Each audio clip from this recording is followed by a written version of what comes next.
Good afternoon, everyone. My name is Cindy Bertram, and I am providing tech support to the Ministry of Environment and Climate Change Strategy today for the Protocol 4 webinar. Before the webinar begins, I would just like to go over a couple of housekeeping items. We had over 200 people registered for the session this afternoon, so all participants' computers will be muted during the presentation.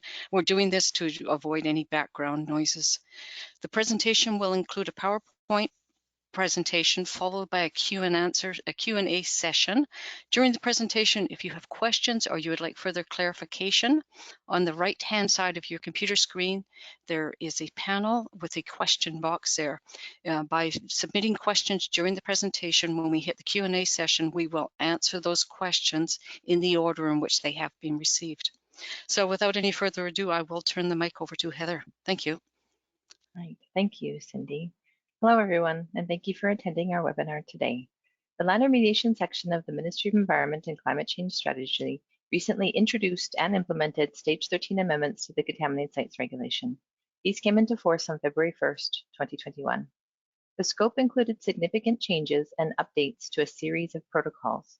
Today's webinar will focus on Protocol 4, which is titled Establishing Background Concentrations in Soil. This protocol describes how to establish a local background concentration in soil at a contaminated site. To start, my name is Heather Osachoff, and I'm the manager sponsor of Protocol 4. I'm a manager of risk assessment and remediation in the land remediation section of the ministry. I'm speaking to you today from Chilliwack, and I'd like to acknowledge with respect that I live and raise my family as a grateful visitor to the lands of the Squamish Nation, Chiactal Nation, and additional Stolo peoples, whose relationship with the land continues today. I'm joined today by two speakers who are co-leads on this protocol, Vince Hannemeyer and Sydney Love. Vince, please go ahead, introduce yourself. Thank you, Heather. Hello, everyone. My name is Vincent Hannemeyer. I'm a Senior Contaminated Sites Officer, and I'm speaking to you from the unceded traditional territory of the Coquitlam First Nation, which lies within the shared territories of the Tsleil-Waututh, Katzie, Musqueam, Kaikait, and Kwantlen First Nations. The name Coquitlam means red fish up the river in the traditional language of Halkmelem. This nation is traditionally a fishing community along the Fraser River, and many members carry this on today. Now I'll pass it on to Sydney. Thanks, Vince. Good afternoon, everyone, and thank you for attending today. My name is Sydney Love, and I am a Senior Risk Assessment Officer with the Land Remediation section. I would like to acknowledge with respect that the work I do from the Surrey office of the Ministry of Environment and Climate Change Strategy is located in Coast Salish territories, with the closest nations being the Coquitlam, Katzie, Kwantlen, and Semiahmoo peoples. I am a grateful visitor to the land and strive to be mindful of the connection it holds to the Indigenous peoples and the goal to protect human health and the environment for everyone and everything, including plants and animals. Back to you, Heather. Great, thank you, Vince and Sydney. Next slide, please, Cindy. So the authority to establish Protocol 4 comes from the Environmental Management Act, or EMA, Section 64(2)L, which authorizes the director to provide a procedure for establishing the local background concentration of substances at a site, a class of sites, or a geographical area. There are two methods or options in Protocol 4 that can be used to establish local background concentrations. More on that to come, but in brief, option 1 allows the use of regional background concentration estimates, and option 2 allows information to be used to calculate a site-specific local background concentration in soil. Option 1 may be used without prior approval from a director, thus there's no need for an application to the ministry. Option 2 requires the submission to the ministry of a full report detailing the rationale and methods used to determine local background and is subject to approval by a director. Established local background concentrations can be used as per the Contaminated Sites Regulation, or CSR, to determine that a site is not contaminated or to determine that the site has been remediated sufficiently. This is described in CSR section 11, subsection 3, indicated as a site is not considered contaminated if concentrations for a substance are lower than background. And in CSR section 17, subsection 2B, indicates A site is considered remediated if concentrations for a substance don't exceed background. Next slide, please, Cindy. The protocol describes options for establishing a local background concentration in soil for use in the investigation and remediation of contaminated sites, and it can also support the relocation of soil. It is used where naturally occurring substance concentrations exceed the applicable numerical soil standards of the CSR, which are the standards in Schedule 3.1 and consist of both matrix and generic numerical soil standards. When numerical standards are exceeded in soil, remediation of the soil should occur according to a remediation plan. The ministry often sees risk assessment as a part of a remediation strategy for soil exceedances, but an alternative tool to risk assessment is the use of Protocol 4. This is because delineation must be completed to numerical standards, and established local background concentrations can substitute for the numerical standards that are in CSR 11.3, sub 3. Also, if the natural substances are distributed in a widespread manner due to natural mineralization, Protocol 4 might be one of the best available options. The protocol describes the requirements to conduct a standardized process to determine background concentrations at a site. Vince will present from here. Next slide, please, Cindy. Thank you, Heather. The protocol is divided into 6 sections. Section 1 contains definitions. Section 2 is the introduction. Section 3 describes the regulatory basis for director's approvals, including Section 3.1, deciding if a site is a contaminated site or has been satisfactorily remediated, and Section 3.2, deciding if contaminated soil is suitable for soil relocation. Section 4 is a key section on options, procedures, and reporting requirements. This will be explained in more detail in upcoming slides. Sections 5 and 6 are short and describe the release of information to the site registrar and how one could submit an alternative approach to the director that meets the intent, rigor, and documentation requirements of the protocol. Next slide, please. A local background concentration may be established by either using option 1, applying regional background concentration estimates provided by the ministry, or by using option 2, calculating site-specific background concentrations. The map on the left of the screen shows the boundaries of the regions used in option 1. Regional boundaries are shown on figures 1 and 2 in the protocol. There are a total of 8 regions in the province and 1 sub-region, Metro Vancouver, which is located within Region 2, Lower Mainland. The process for applying option 1 to your site is described in more detail on the following slide. Application of option 1 to your site does not require approval by the director.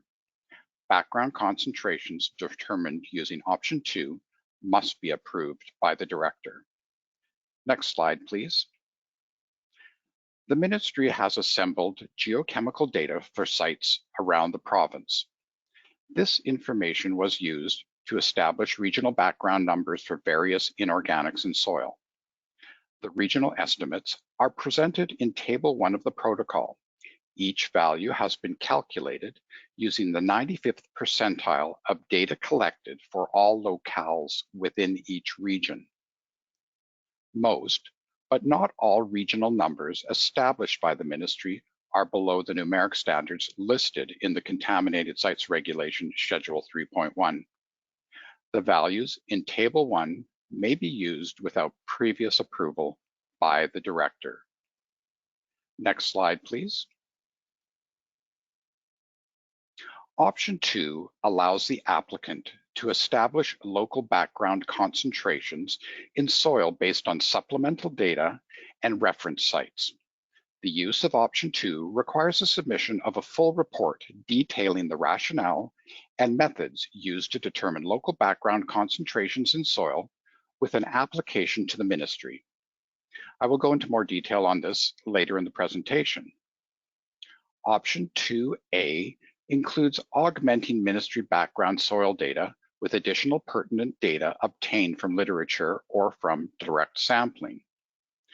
Two examples of supplementary database sources include the Geological Survey of Canada database and the BC Ministry of Energy and Mines Mining Survey. The introductory web page is shown here. Links to both of these sources are provided in the protocol. Next slide, please. Option 2B relies on direct background soil sampling conducted at an appropriate local reference site. Site-specific local background concentrations may be established by comparing site characteristics to a representative reference site or sites. The protocol clearly emphasizes that representative substance concentrations in soil must be shown to be attributed solely to natural origins. In other words, non-anthropogenic. The reference site must be substantively similar to the subject site. Samples must be collected from native material.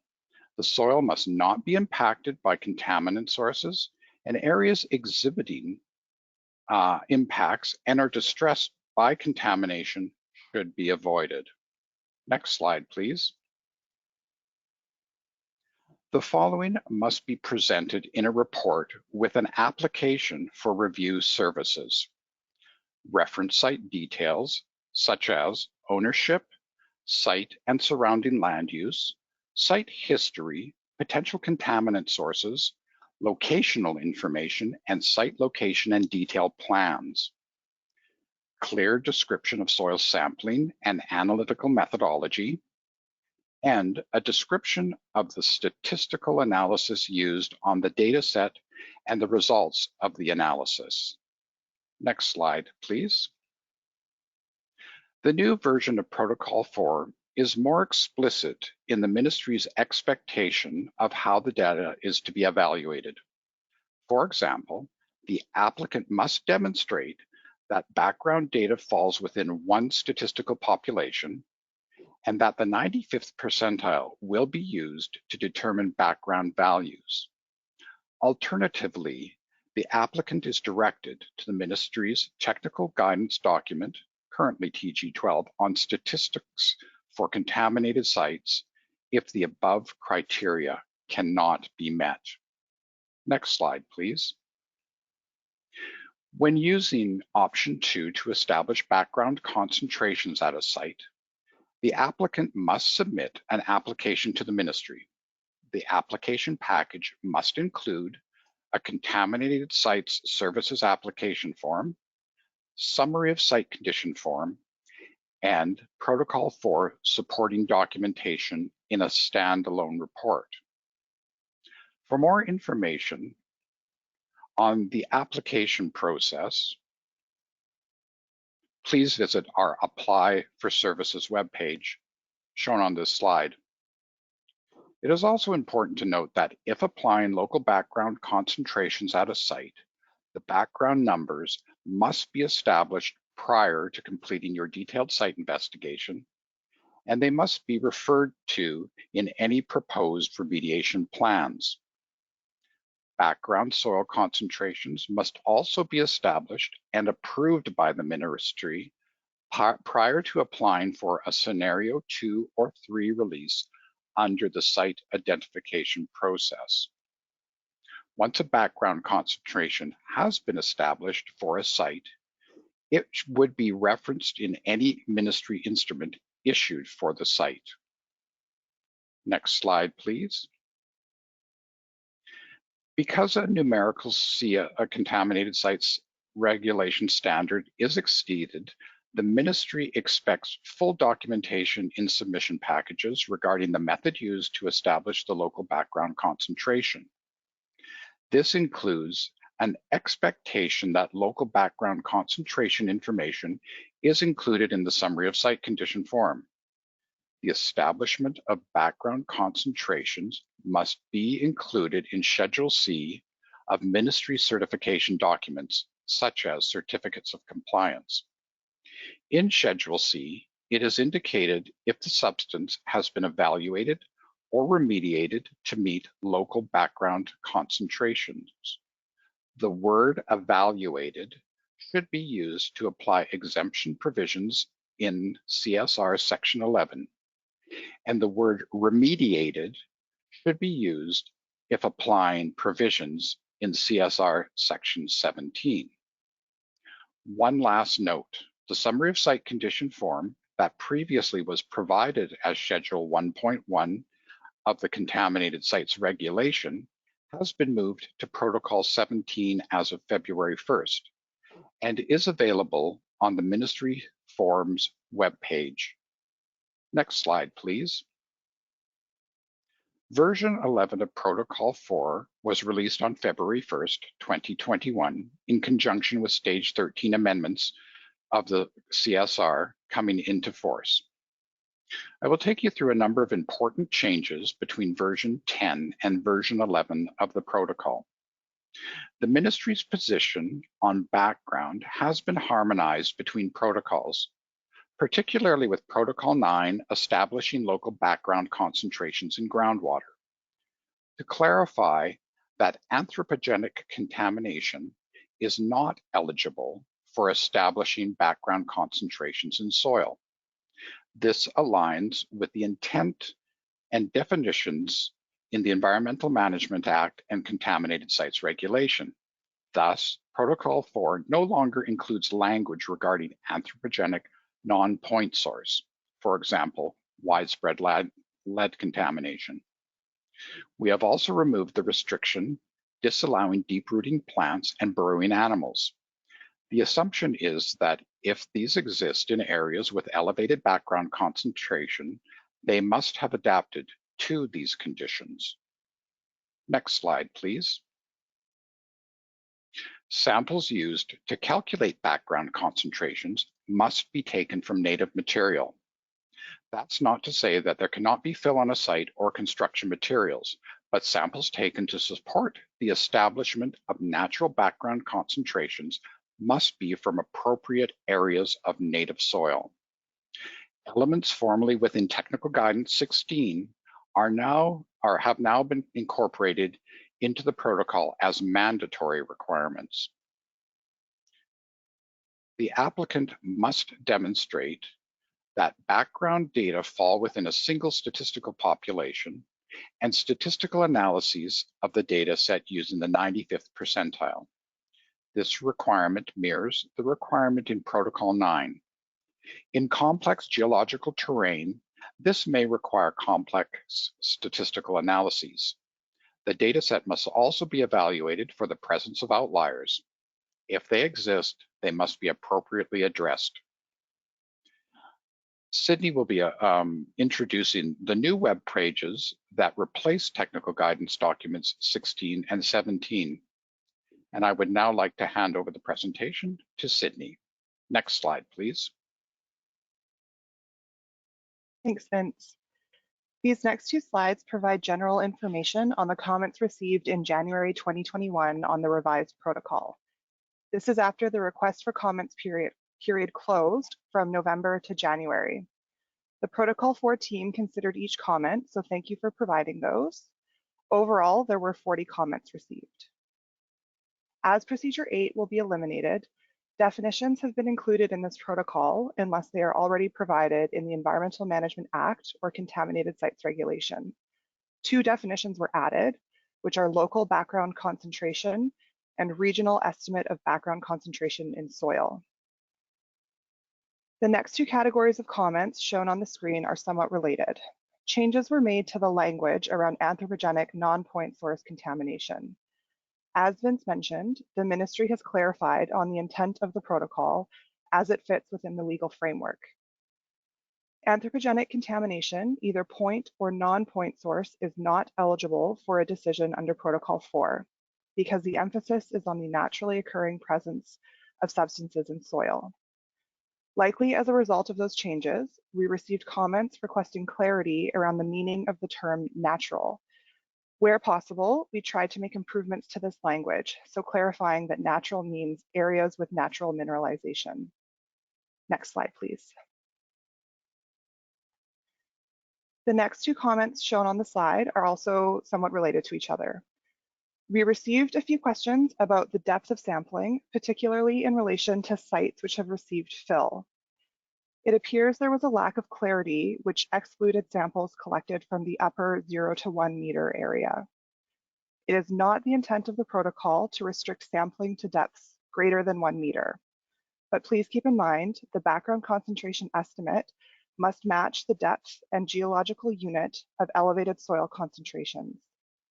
It would be inappropriate to develop a local background concentration for a completely different geological unit than the unit the substance is found within. There were a number of comments received regarding the applicability of Protocol 4 to sites with Schedule 2 activities. To clarify, it is possible that that a background determination can be obtained if the substance is related to a Schedule 2 activity, if there is sufficient technical rationale to support that the elevated concentrations are naturally occurring and not the direct result of the Schedule 2 activity. Likewise, if a site has received fill, it is not necessarily excluded from pursuing a background application, but the application must focus on the native materials found on the site. Lastly, we received a number of comments about Technical Guidance 16, titled Soil Sampling Guide for Local Background Reference Sites, and Technical Guidance 17, titled Background Concentrations in Soil Database. As Vince mentioned, these have since been removed as resources and are now found on new web pages. We'll spend the next few slides walking through these web pages. Next slide, please. The first page to introduce is the Background Concentrations webpage, as shown on the screen. When looking at the left-hand bar, for now, it can be found under the Contaminated Sites heading. Then if you click on the remediation process, the first item that shows up is this webpage. The opening provides the legal authority for addressing background and the purpose of pursuing background applications. The overall purpose of this webpage was to compile the ministry's information on background into one resource. As a result, at the bottom of the page, you'll see 4 drop-down headings: background concentrations in soil, in groundwater, databases, and in other media. Background concentrations in soil correspond to Protocol 4, in groundwater to Protocol 9, and in other media to Protocol 6, which is titled Applications with Approved Professional Recommendations and Pre-Approvals. I won't be focusing on groundwater or other media during this talk, but a reminder that there was an earlier webinar on Protocol 9, for which a recording will be made available, and Protocol 6 has an upcoming webinar this Monday, March 15th. The 2 subpages we will focus on are background concentrations in soil and background concentrations databases. Next slide, please. So clicking on soil, you'll come to this page, which has information for addressing naturally occurring elevated concentrations of substances in soil. It starts out discussing the provincial background estimate, which is found in Protocol 28, titled 2016 Standards Derivation Methods. I will explain this in a bit more detail in a subsequent slide. It then moves into local background estimates, which are the focus of Protocol 4. The previous version of Protocol 4 had a flowchart in it to illustrate the process, which is now found on this webpage. Please remember, the flowchart is to help guide practitioners, but they should always refer back to the protocol for the legal requirements. The next 2 sections shown, so that's soil sampling approach and soil analysis, are taken from former Technical Guidance 16. Some components of that guidance were incorporated into Protocol 4 as requirements, and any remaining pertinent information is now found on this webpage as the ministry's expectations or guidance. Next slide, please. Then the last webpage I want to highlight is called Background Concentrations Databases. As I previously mentioned, the ministry combined information to try and streamline available resources. This database page includes not just soil data, but also the groundwater database in support of Protocol 9. Focusing on soil, this is what was found formerly in Technical Guidance 17 and provides the soil data we use to either calculate the provincial background estimate or Table 1 values of Protocol 4, which are the regional estimates. Next slide, please. I will now briefly touch on the provincial background estimate, which I've mentioned a couple times. The ministry has used the soil data available from the database's webpage for two purposes. First, as explained by Vince, regional estimates for the 8 administrative regions in BC are calculated and provided in Table 1 of Protocol 4. Additionally, an estimate of background for each substance across the entire province is calculated, and this is called the Provincial Background Estimate. This is only used during the derivation of soil standards in the Contaminated Sites Regulation. When calculated numerical soil standards are lower than the Provincial Background Estimate, the standards are adjusted upwards to meet the provincial estimate. Details of this adjustment are found in Chapter 9 of Protocol 28. Next slide, please. That's everything for Protocol 4.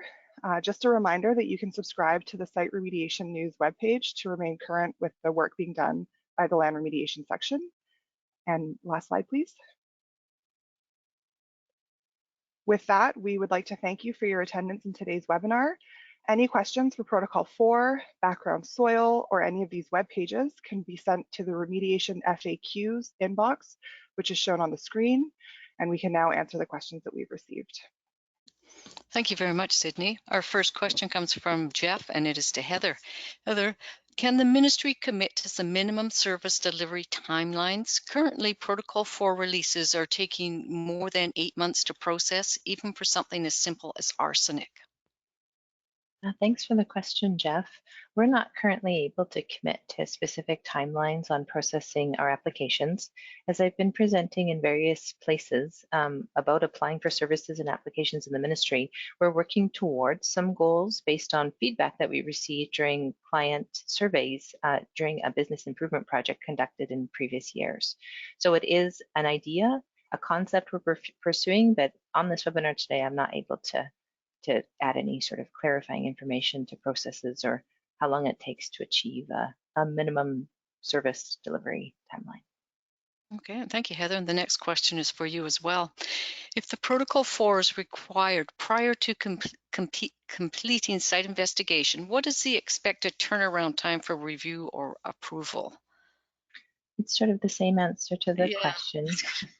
Thanks, Jennifer. We just have one early metric, and today I can share something with you. The ministry has an average for any application of approximately 4 months for any type, but obviously it can take longer with some more complex types and some more complex situations.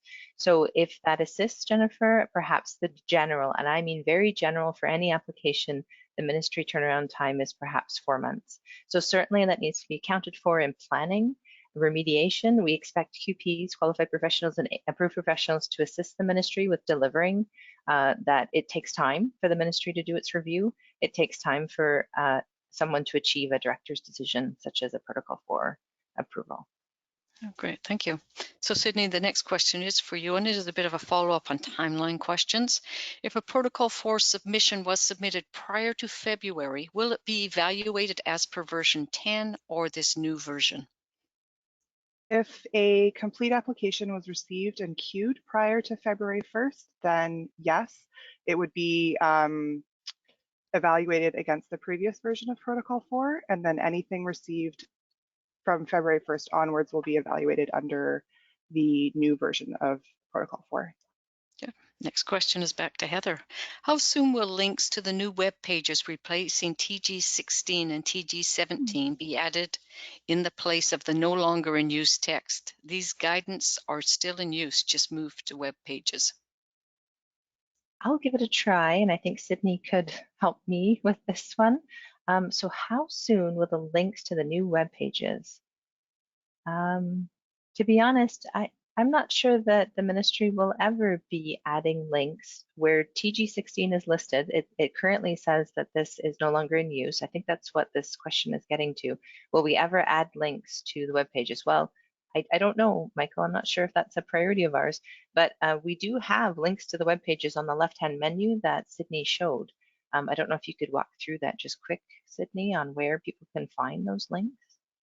Yeah, I wonder, Cindy, if we could maybe flip back a few slides, maybe 4 or 5 back. On the left-hand bar, when you come to the site remediation webpage, this is great. So you'll see in the box on the left-hand side, there's pre-approvals first, site remediation news, and then contaminated sites. So it's under contaminated sites, and then the next heading to click on is the remediation process, and that will take you to all the new resources that we have that have replaced technical guidance 16 and 17. Sorry, I know it's a little hard to see on the screen, but hopefully that helps. Hopefully. I will add too that with the addition of new web pages with titles such as these are now searchable in search engines such as Google.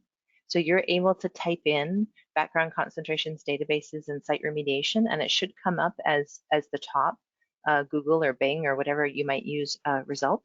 So that's one of the advantages of having web pages versus technical guidances.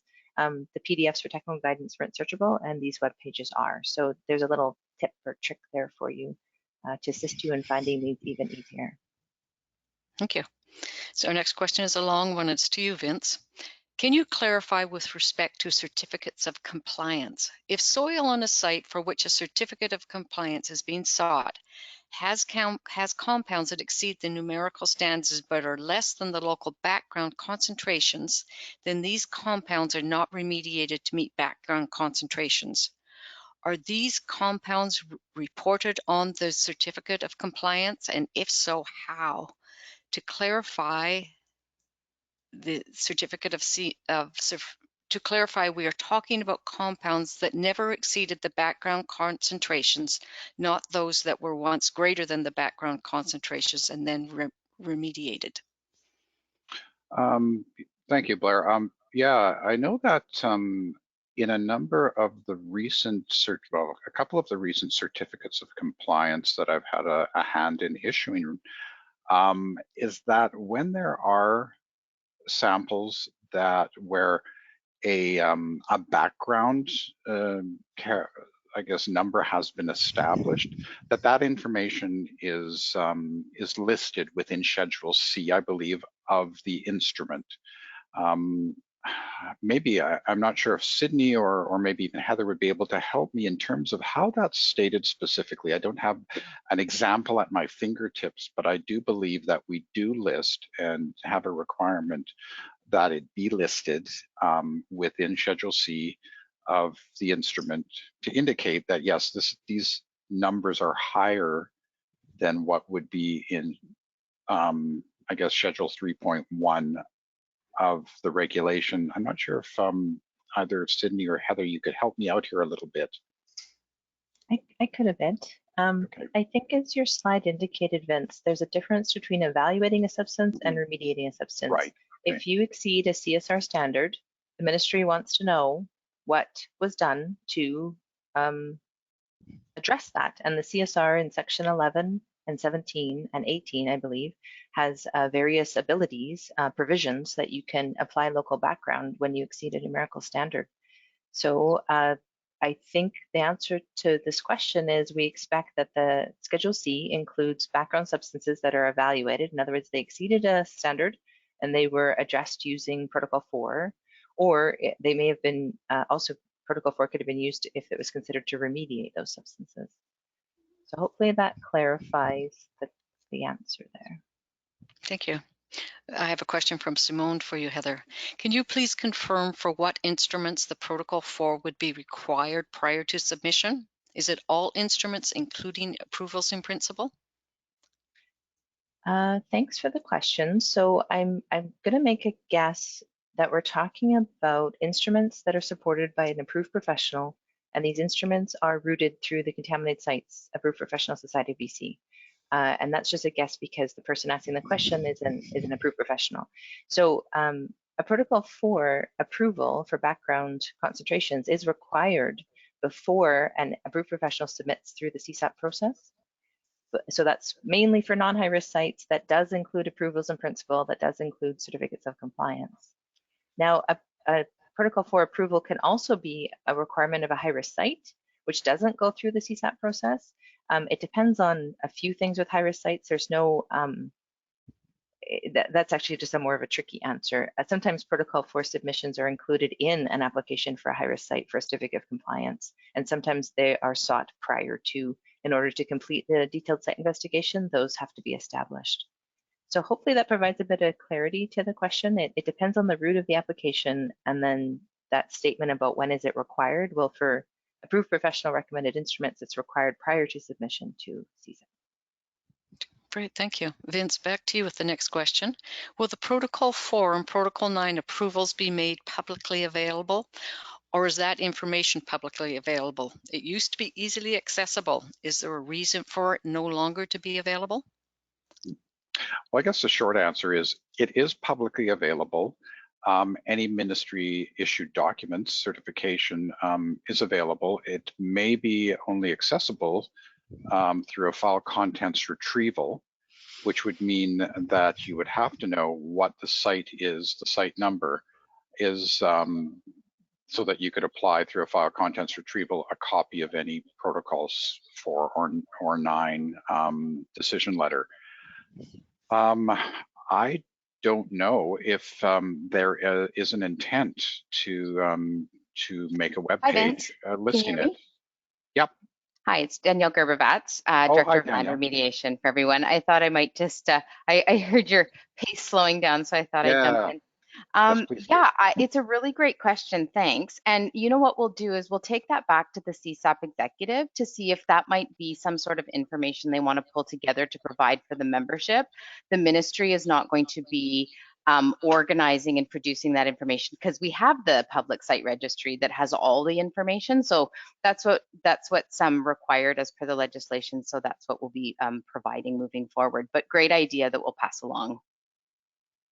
Could Thank add too, if it's okay. Thanks. There's one more add. We do suggest you submit an inquiry if we have accepted and responded to some inquiries about this situation. So please do route that through the email address that will be available. Maybe Cindy, we could go back to the last slide, please. And that email address there could be used to follow up to this as well.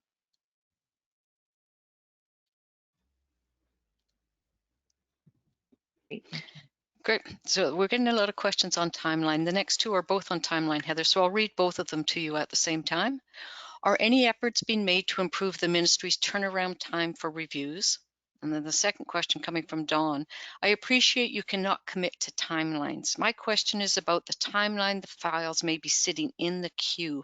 Could you clarify if the timeline is an average of 4 months is from the date received, placed in the queue through to approval? Or is the average timeline once the file is opened and being actively reviewed? Hi, it's Danielle again. I can jump in here. There's a lot of questions here about timelines, and we've had some on our other protocol webinars for decision. And this isn't the focus of this particular webinar. What we have shared is our process for apply for services, and we've also indicated that we're collecting metrics so that we might be able to provide more detailed or substantive information, whether that's by application type. So we're working on it internally, and we just don't have anything that we can share beyond what you've already received. Just as far as what does a 4-month average, very average with boundaries of 1 month to 18 months. And do remember that that is depending on the quality and completeness of the application and the complexity of the site. So there's even a flaw in our current 4-month average because that doesn't actually minus any time that the file is returned to the applicant. So we can actually probably make further refinements. I know that's not the answer that you're looking for today, but I can tell you that we're working on it to provide some more certainty around that. We're very aware of the keen interest on turnaround times beyond simply Protocol 4 applications. Thank you. Sydney, the next question is for you. Can you apply background concentrations to rework natural soils used as fill material on a site? An example being no anthropogenic debris are available in fill soils? If the soil is naturally occurring from the site in question and there is no attributable anthropogenic source or debris or anything found within it, then yes, that sounds like a scenario that that soil could be considered under a Protocol 4 application.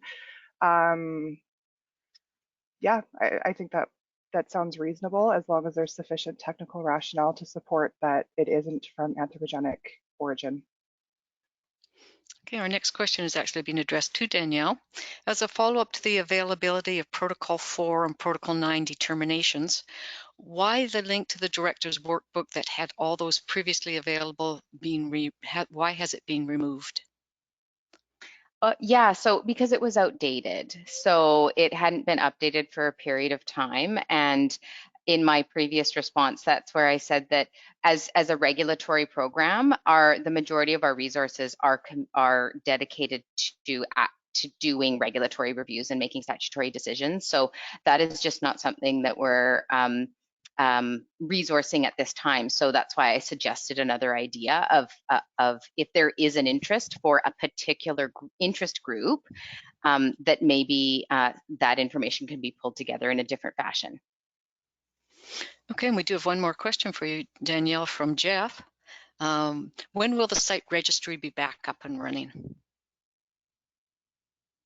So the site registry has always been up and running. We do have a little bit of a glitch with the connection to BC Online, but we do have availability for any requests via our Contact Us. So we have, it's still available and we're working on the glitch. Thank you. And Sydney, we have a question for you now. Can Table 1 regional background concentrations be used for samples in fill? So the intention of the protocol is for natural source soil to be considered. However, if you're pursuing option 1 of Protocol 4, it doesn't require an application to the ministry. So the values in Table 1 can simply be applied. So I hope that maybe clarifies a bit. Okay, and Heather, back to you with a question. Would it be possible to update the certificate of compliance template to indicate where the evaluated against background 4 compounds go, i.e. before or after the remediated compounds in Schedule C? Sure, this is a very specific question to the templates that are available for approved professionals to use when they're writing or preparing certificates of compliance. So there is that direction in CSAP's spring members update from last year, from 2020, and the ministry could always provide clarification over email. Your CSAP executive themselves can provide some help, and of course the ministry is available to help via the Contact Us webpage where we have email addresses. We've answered inquiries like this, and we can certainly answer this one again. It should be fairly straightforward to just select evaluated against in one area if you follow the template, and remediated against in another area if you follow the template. So we'll provide support. If you need additional information after this, please email us. Okay, we do still have time we don't have any other questions in the queue right now, but we do still have time. So if anybody has any questions, if they want to quickly get them in the lineup, we'd be really happy to answer them for you. Yes, and please, I forgot to also just answer that in the last inquiry. Looking at the templates that are available for approved professionals is one of the tasks that we would like to accomplish. So there's no commitment to a timeline at this time, but it's definitely an option considering we've clarified some of these 10 protocols during CSR Stage 13 amendments, and templates are always something that the ministry executive and the ministry can talk about. Sorry, let me say that again. The CSAP executive and the ministry group can talk about. Sorry about that. Okay. We do have another question here. Option 2B in the new Protocol 4 has the new requirements that all PCOCs have to be analyzed in soil samples collected for background concentrations. Is that a requirement for each sample, or can one apply professional judgment, build an argument that background samples are not impacted by anthropogenic sources? I think perhaps Sydney should start with this one and Vince could close, because it's both of them presented slides about this today, I believe. If that's okay, Sydney, give it a start. Yeah, sorry, just bear with me. I'm going to read it through one more time, please.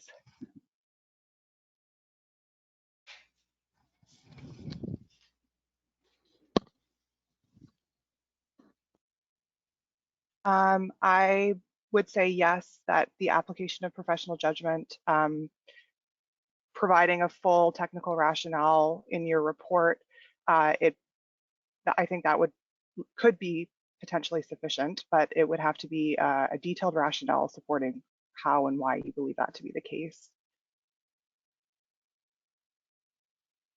I don't know, Vince, is there anything you'd like to add? Sorry. Yeah. Not really. I think that you have to do a fairly thorough characterization of the area, the soil that you're dealing with. So the work that would be done would have to characterize the soil, and but professional judgment is always looked at how much is appropriate, and when does it yeah, when do you need to do additional sampling? So I think there is the ability to determine how much additional work that must be done. I think the protocol has fairly clear language about this. It's about ensuring that background samples don't have, petroleum hydrocarbons or other potential contaminants of concern from a site. Just petroleum hydrocarbons are one of the most common contaminants at a site. And so I think, Yaron, if it's not clear, just please read the protocol again. The language has been streamlined and clarified, and we've tried to make it super clear about what needs to be done. But if you can, help us and point out any perhaps gaps or lack of clarity, then please do submit that to the ministry at their remediation fax email on the webpage there. Great. And Heather apologizes, Danielle, saying, I'm sorry, I know this isn't a protocol for related question, but as it had already brought up, if we need information from the site registry, who should we email to obtain information while the BC Online is down?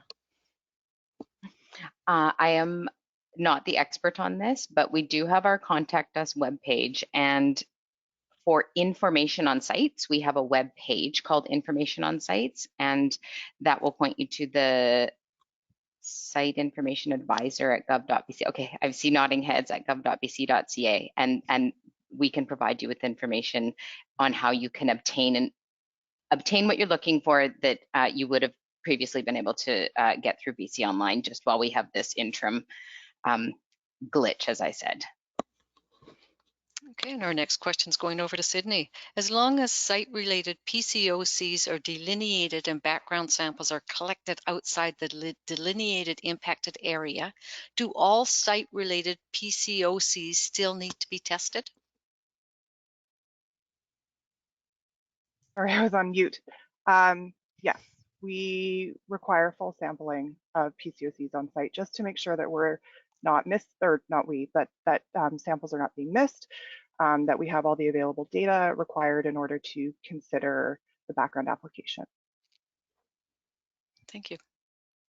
So Heather, I have no more questions in the queue here at this time. Well, it's sort of a last chance. Oops. Here we go. Gary's beat us. So this is directed to Vince. Is it correct the use of option 1 or option 2A or B for determining local background concentrations will need to be listed in the legal instrument? Yes, it will, as mentioned before, that the word evaluated, as indicated before. So if you identify contaminants within your samples that are lower than the local background, then it would be listed as an evaluated compound. And if it was remediated, then it would be listed as a remediated compound. So yes, the answer is you do have to list that in your instrument. Okay, if anybody else has questions, we do have a few more minutes here.